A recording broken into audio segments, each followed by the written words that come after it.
তো আমাদের রঙিন প্রকৃতির সকল সদস্যরা কেমন আছেন আপনারা সবাই? আশা করছি আপনারা সবাই খুবই ভালো আছেন। আজকে আপনাদের জন্য আরও একটি নতুন ভিডিও নিয়ে চলে এসেছি। আজকের ভিডিওর টাইটেল এবং থাম্বনেল দেখে তো অবশ্যই বুঝতে পেরে গেছেন যে আজকের ভিডিওটা একটু নতুন ধরনের।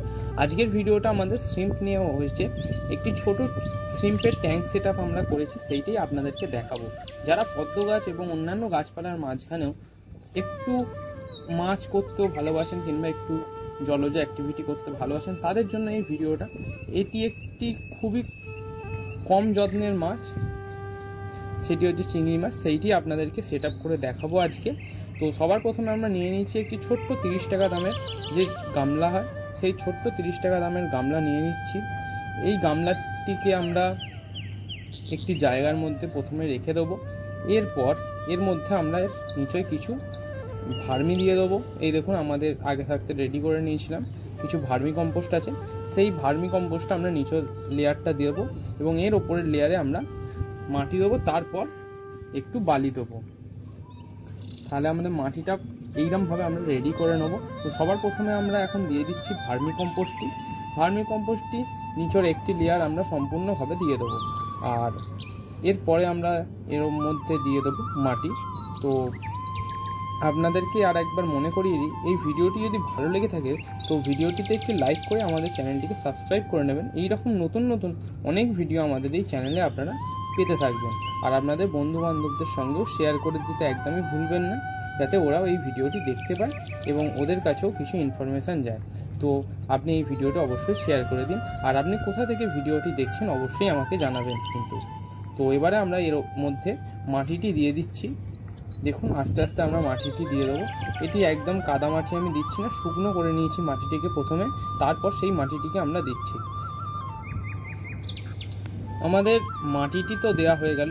এবারে এর মধ্যে আমরা দেবো একটু বালিটি আপনারা এমনভাবেই দেবেন, বালিটিকে প্রথমে খুব ভালোভাবে জলে ধুয়ে নেবেন। 2-3 বার মতো ভালোভাবে জলে ধুয়ে নিলেই বালিটি খুব ভালোভাবে ধুয়ে যাবে। এর মধ্যে আর কোনো ময়লা থাকবে না। যখন না ময়লা থাকবে তারপরে বালিটি দেবেন। এতে জলটি খুবই স্বচ্ছভাবে দেখাবে আর আপনার জলটি একদম ক্রিস্টাল ক্লিয়ার থাকবে। এইভাবে আমরা বালিটিকে গোটা গামলায় ফার্স্টে ভালোভাবে খুব চাড়িয়ে নেব। দেখুন, মোটামুটি আমরা এক হাত মতো মানে একটুখানি গ্যাপ রেখে আমরা বালিটিকে ফিল করে দিয়েছি। এরপর এর মধ্যে আমরা ওয়াটার স্প্রে করে দেবো একটুখানি, যাতে যে এই জায়গাটা সেট হয়ে যাবে। এরপর জল দিলে আর ভেতরের যে মাটিগুলো আছে সেগুলো আর যাতে না ভেসে ওঠে, সেই কারণে একটু ওপরের থেকে আগে ওয়াটার স্প্রে করে দেবো। এরপর একটি ছোট পলিথিন নেবো, ছোট পলিথিন নিয়ে সেইটির মধ্যে জল দেবো, নইলে বালিগুলো ঘেঁটে যাবে। সেই কারণে প্রথমে ছোটো একটি পলিথিন নিয়ে নিচ্ছি, তার মধ্যে আস্তে আস্তে আমি জলটা দিয়ে দিচ্ছি। জলটা এবারে সম্পূর্ণ ভর্তি করে দেবো। একইভাবে সম্পূর্ণভাবে জলটি ভর্তি করে দেবো। যারা ভাবছেন যে শ্রিম্প করবেন তারা অবশ্যই করতে পারেন। এটি খুবই অল্প যত্নের মাছ। এর যত্ন বলতে গেলে না নিতেই হয়, যত্ন না নিলেও হবে, শুধুমাত্র একে প্রত্যেকদিন একটু খাবার দিলেও হবে। সেটি আমি বলে দেবো কি খাবার আপনারা দেবেন। তো ভিডিওটা কন্টিনিউ করতে থাকুন, আপনারা দেখে বুঝতে পেরে যাবেন যে এরপরে কী খাবার দেবে। এইভাবে আমরা জলটি দেওয়ার মোটামুটি একদিন মতো আমি মানে গামলাটাকে একটি শেডি এরিয়ায় সেটিকে আমি ছাওয়াযুক্ত জায়গায় রেখে দেবো। এবার দেখুন, আমি ছাওয়াযুক্ত জায়গায় রাখার পর এর মধ্যে এবারে আমরা কিছু গাছ অ্যাড করব। আর এর মধ্যে কিছু আমরা যে শ্রিম্প এনেছি সেইগুলো অ্যাড করব। দেখুন, এর মধ্যে আমাদের অনেক ধরনের গাছ আছে। সব কটা গাছের আমার নাম মনে নেই, তো আপনারা যদি কেউ জানেন এর মধ্যে কোনটা কি গাছ সেটা অবশ্যই আমায় কমেন্ট করে জানিয়ে দেবেন। এই দেখুন, আপনাদের কাছে আমি সমস্ত ধরনের গাছ আমি রেখে দিয়েছি। একটাই গাছ আমি নামটা শুধু জানি, এটা হচ্ছে যে ডলার প্ল্যান্ট, আমি এইটাই জানি। বাদবাকি আর কোনো জলজ উদ্ভিদের নাম আমি জানি না যেগুলো আছে। আপনারা যদি কেউ জেনে থাকেন তো আমাকে অবশ্যই জানাবেন কেমন। এরপর আমরা দেখুন, আমাদের যে শ্রিম্পটি এনেছিলাম একটি লোকাল আমাদের দোকান থেকে, সেইখান থেকেই আমরা শ্রিম্পগুলো এনেছিলাম। আর এরপর এক এক করে আমরা সমস্ত যে গাছগুলো আছে সেই গাছগুলিকে এক এক করে আমরা বসিয়ে দেবো। ফার্স্টে একটু আঙুলে করে বালিটিকে আলগা করে নিয়ে তার মধ্যে এই গাছগুলিকে এক এক করে খুব তাড়াতাড়িভাবে বসিয়ে দেবো। আশা করছি আপনাদের এতদূর ভিডিওটা খুবই ভালো লেগেছে। তো ভিডিওটিতে আবারও বলছি একটি লাইক করে দিন, আর চ্যানেলে নতুন এসে থাকলে চ্যানেলটিকে সাবস্ক্রাইব করে নিন।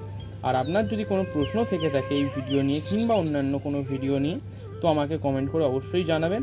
আমি সমস্ত প্রশ্নের সবার উত্তর দিয়ে থাকি। আপনারা যদি কোনো প্রশ্ন থেকে থাকে তো আমাকে অবশ্যই জানাবেন, আর আপনাদের বন্ধুদের সঙ্গে শেয়ার করতে একদমই ভুলবেন না। দেখুন আমাদের সমস্ত গাছ আমরা আস্তে আস্তে বসিয়ে দিচ্ছি, খুবই তাড়াতাড়ি করে আমরা বসিয়ে দিচ্ছি। ভিডিওটা একটু ফাস্ট করে দিয়েছি যাতে আপনাদের সময়টি বাঁচে। আর এরপর আমরা ডলার প্ল্যান্টটি বসিয়ে দেবো। ডলার প্ল্যান্টটিও সেম একই প্রসেসে আমরা বসিয়ে দিচ্ছি। আর এই বর্ষার ওয়েদারে আপনাদের পদ্ম গাছগুলো কেমন কি আছে অবশ্যই জানাবেন। এই বর্ষার জন্য কিন্তু অনেকেরই গাছের কুঁড়ি নষ্ট হয়ে যাচ্ছে, সেটার জন্য আপনাদের কিন্তু বেশি চিন্তা করতে হবে না। তার কারণ হচ্ছে বৃষ্টি হচ্ছে, সেই কারণেই অতিরিক্ত বৃষ্টির কারণেই অনেক সময় কুঁড়ি পচে যায়, সেটিও আপনাদেরকে জানিয়ে রাখি। তো আপনারা বেশি চিন্তিত হবেন না যে হঠাৎ করে কেন কুঁড়ি শুকিয়ে যাচ্ছে। এটা মূলত সববারই বাগানে হচ্ছে এই কুঁড়ি শুকানোর যে নতুন একটি রোগ, এটি প্রত্যেক বর্ষাতেই অনেক গাছে কুঁড়ি শুকিয়ে যায়। তো এটা নিয়ে বেশি চিন্তার কারণ নেই।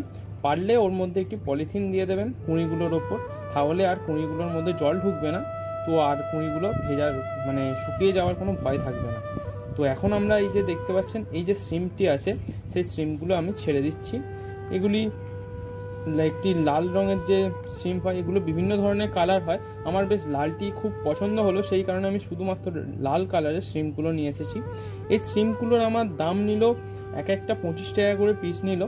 আপনারা যদি নিতে চান তো আপনাদের লোকাল দোকান থেকে নিতে পারেন, নইলে আমাদের এইখানে একটি হাট বসে, সেইখানে হাট থেকেও আপনারা এসে নিতে পারেন। যদি আপনারা হাওড়ার কেউ থাকেন তো অঙ্কুরাটিতে এসে সেই অঙ্কুরাটি হাটে এই শ্রিম্প পাওয়া যায়। শ্রিম্প ছাড়া লবস্টার থাকে, সেইগুলো আপনারা নিতে পারেন। এই শ্রিম্প একটি অতি অল্প যত্নের মাছ, সেই কারণে আমি এটি নিলাম, কেননা পড়াশোনার মাঝে সময় খুবই কম পাই। তো সেই সময়ের মধ্যে একটুখানি সকালের দিকে এই যে খাবারটি দেখছেন, এইটি হচ্ছে আমাদের শ্রিম্পের খাবার। এটি ছাড়াও আমরা শশা কিংবা টমেটো ইত্যাদি যে আনাজ হয় সেইগুলোও দিয়ে দিলে ছোটো করে কেটে, সেইগুলো এরা খুব ভালোভাবে যত্ন করে খেয়ে নেয়। এই দেখুন খাবারটি দেওয়া মাত্রই শ্রিম্পগুলি একদম ছুটে ছুটে আসছে। দেখুন খাবারটি এরা গন্ধ পেয়ে যায়, সবাই জানে, কারণ দেখুন ছুটে ছুটে চলে আসছে। দেখুন এগুলো এরা খুব খেতে পছন্দ করেন। আপনারা যেখান থেকে যদি কেনেন তো সেইখান থেকে এই খাবার নিয়ে নেবেন, শ্রিম্পের খাবার। এগুলো এরা খুব যত্ন করে খায়। তো কেমন লাগলো আজকের এই ভিডিওটি? আপনাদের সঙ্গে দেখা হচ্ছে আরও একটি নতুন টপিকের সঙ্গে একটি নতুন ভিডিওতে। ততক্ষণের জন্য আপনারা সুস্থ থাকুন, ভালো থাকুন।